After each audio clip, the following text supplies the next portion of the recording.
രാഹുൽ ആ സംഭവ സ്ഥലത്ത് എത്തിയെന്നാണ് മനസ്സിലാകുന്നത്. രാഹുൽ അവിടെ എത്തിയോ?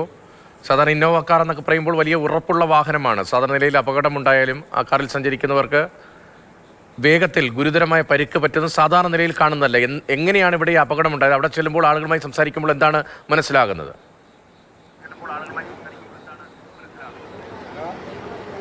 രതീഷ്, അതായത് ഒരു ട്രാവലർ വാനും അതുപോലെ നമ്മൾ ഈ ദൃശ്യത്തിൽ കാണുന്ന ഈ കാറും തമ്മിലാണ് കൂട്ടിയിടിച്ചത്. ദേശീയപാതയിൽ മൂരാട് വെച്ചാണ് അപകടം സംഭവിക്കുന്നത്. Traveller van Karnataka രജിസ്ട്രേഷനിലുള്ളതാണ്.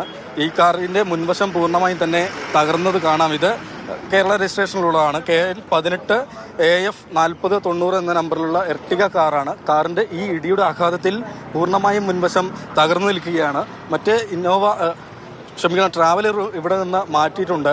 പരിക്കേറ്റ ആളുകളെയൊക്കെ വടകര സഹകരണ ആശുപത്രിയിലേക്കാണ് കൊണ്ടുപോയിട്ടുള്ളത്. നമ്മോടൊപ്പം നാട്ടുകാർ തന്നെ ചേരുന്നുണ്ട്. ഈ സമയത്ത് ഇവിടെ ഉണ്ടായിരുന്നു നിങ്ങളെ?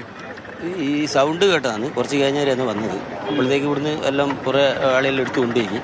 പിന്നെ ഈ വണ്ടിയിലുള്ള ഈ ഇതുണ്ടല്ലോ, ഈ ട്രാവലറിലുള്ള ചെറിയ പരിക്ക് പറ്റിയ ടൂറിസ്റ്റുകൾ പിന്നെ ആംബുലൻസ് കയറ്റി കൊണ്ടുപോയി. ട്രാവലറിൽ മലയാളികളായിരുന്നു? എല്ലാ പിന്നെ കർണാടകക്കാരാണ്. അതുപോലെ ഒരു ടൂർ പോയിട്ട് വരുന്നതാണ്. ഗ്യാസ് കുറ്റി ഇതെല്ലാം ഉണ്ടായിരുന്നു അതിൻ്റെ അകത്ത്. അപ്പോൾ അങ്ങനെ പിന്നെ ആംബുലൻസ് കയറ്റി പോലെ കൊണ്ടുപോയി. അപ്പോഴത്തേക്ക് ഞാൻ വരുമ്പോഴത്തേക്ക് മറ്റേവരെല്ലാം പിന്നെ സാധാരണ ആശുപത്രിയിലും മറ്റ് പിന്നെ സ്പാർക്കോ മറ്റേ ആശുപത്രിയിലെല്ലാം പോയി. ഈ കാറിലുണ്ടായിരുന്നവർക്കാണ് അത്രയും ഗുരുതരമായ പരിക്കല്ലേ? അത് ഗുരുതരമായ പരിക്ക്. ഇപ്പം മരണപ്പെട്ടു എന്നാണ് കേൾക്കുന്നത്. 3 പെണ്ണുങ്ങളും ഒരാണുങ്ങളും മരണപ്പെട്ടു എന്നാണ്. കാറിൽ ആരൊക്കെ ഉണ്ടായിരുന്നു? കാറിൽ കൂടുതൽ പെണ്ണുങ്ങളും ആണുങ്ങളുള്ളത്. ചെറിയ കുട്ടിയാണ്. കുട്ടി പരിക്കൊന്നും പറ്റാണ്ട് രക്ഷപ്പെട്ടിട്ട് ആശുപത്രിയിൽ ഉണ്ടെന്ന് പറഞ്ഞാൽ. ഇപ്പോൾ 2 ആൾക്കാരെ മെഡിക്കൽ കോളേജിലേക്ക് കൊണ്ടുവന്നുണ്ട്. വടകര സാധാരണയിലാണ് ബോഡി ഉള്ളത്. അവിടുന്ന് ചെറുപ്പക്കാർ പോയിട്ടുണ്ട് ഹെൽപ്പ് ചെയ്യാൻ വേണ്ടി. ഈ കാറിൽ എത്ര പേരുണ്ടായിരുന്നു? ഇത് കൃത്യമായിട്ട് പറയാൻ പറ്റില്ല. ഇത് ഇങ്ങനെ റോങ് സൈഡിൽ നിന്ന് വന്നാണ്.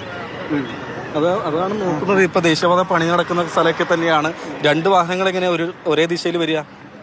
ഇങ്ങനെ വന്നാ പമ്പ് വരുന്നത്. ഇത് 1 വേ ആണ്. ഇവിടെ അടുത്ത് പെട്രോൾ പമ്പ് ഉണ്ട്. പിന്നെ ഈ ബൈക്ക് വരാൻ പാടില്ല, പുറത്തുകൂടിയ വണ്ടി. അപ്പോൾ ഇത് കർണാടക വണ്ടി ഇതിലെ വന്നാണ്. അപ്പൊ ഇതെങ്ങനെയാ ഇവരിങ്ങാണ് വരുന്നത്? കാർ റോങ് സൈഡ് വന്നാ? കാറ് റോങ് സൈഡ് പമ്പ് എണ്ണ അടിച്ച് വരികയാണ്. അപ്പം പിന്നെ കർണാടക വണ്ടി വന്ന ഇവര് ഈ റോഡിൽ നിന്ന് അടുത്ത റോഡിലേക്ക് അവരെ വൺവേയിലേക്ക് ഇറങ്ങാൻ വേണ്ടിയിട്ട് ശ്രമിച്ചാണ് അപ്പോൾ സംഭവിച്ചത്. രക്ഷാപ്രവർത്തന സമയത്തൊക്കെ ഉണ്ടായിരുന്നു? പറഞ്ഞു കേട്ട് ഈ രക്ഷാപ്രവർത്തന സമയത്ത് ഉണ്ടായിരുന്നോ? ഇല്ല. എങ്ങനെയാ വന്നത് നമുക്ക് പറയാൻ പറ്റില്ല. ഈ കാർ ഇങ്ങനെ വന്നാണ്. എണ്ണ അടിച്ചതോ എങ്ങനെയാന്ന് നമ്മൾ അറിയില്ല. അത് നമ്മൾ അറിയില്ലല്ലോ. ഈ കാർ ഇങ്ങനെയാണ് വന്നത്, ഈ വണ്ടി ഇങ്ങനെയാണ് വന്നത്. അങ്ങനെയാണ്.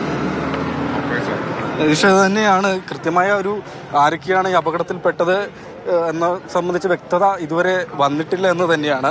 അവരെ വടകരയിലെ ആശുപത്രിയിലേക്ക്, വടകരക്ക് അടുത്തുള്ള സ്ഥലമാണ്, വടകരയിലെ സഹകരണ ആശുപത്രിയും സ്വകാര്യ ആശുപത്രിയിലേക്കുമാണ് കൊണ്ടുപോയത്. ഞാൻ പറഞ്ഞതുപോലെ ദേശീയപാതയുടെ പണി നടക്കുന്ന സ്ഥലമാണ്. 2 വാഹനങ്ങൾ ഒരേ ഭാഗത്തേക്ക് വരാൻ പാടില്ലാത്ത സ്ഥലം കൂടിയാണ്. അങ്ങനെയെങ്കിൽ ഒരു വണ്ടി റോങ് സൈഡാണ് വന്നതെന്ന കാര്യത്തിൽ സംശയമില്ല. സാറേ, ഈ ആരൊക്കെയാണ് അപകടത്തിൽപ്പെട്ടതെന്ന് വിവരമായിട്ടുണ്ടോ? അറിയില്ല. ആശുപത്രിയിൽ പോയിട്ടില്ല. ഞാൻ പോയിട്ടില്ലല്ലോ, അറിയില്ല. ആശുപത്രി വിവരമൊന്നും വന്നിട്ടില്ല? ഇല്ല. ഏത് നാട്ടുകാരാണെന്ന് സംബന്ധിച്ച്? കർണാടകക്കാരാണ് അവർ. മറ്റേ ട്രാവലറുള്ള ആൾക്കാർ. മറ്റേത് ഇവിടെ തന്നെയുള്ള വടകര ഭാഗത്തുള്ള ആൾക്കാരാണ്. KL18 രജിസ്ട്രേഷൻ കാണുന്നുണ്ട്. അഴിയൂർ ഭാഗത്തുള്ള ആളാണ് പറയുന്നുണ്ട്. എവിടെ സാർ? അഴിയൂർ ഭാഗത്തുള്ള ആൾക്കാരെന്ന് പറയുന്നുണ്ട്. കൺഫേം ആയിട്ടില്ല. ഞാൻ പോയിട്ടില്ല. അവിടെ CI സാർ പോയിട്ടുണ്ട്. അവരോട് വിളിച്ച് അന്വേഷിച്ചിട്ട് പറയാം.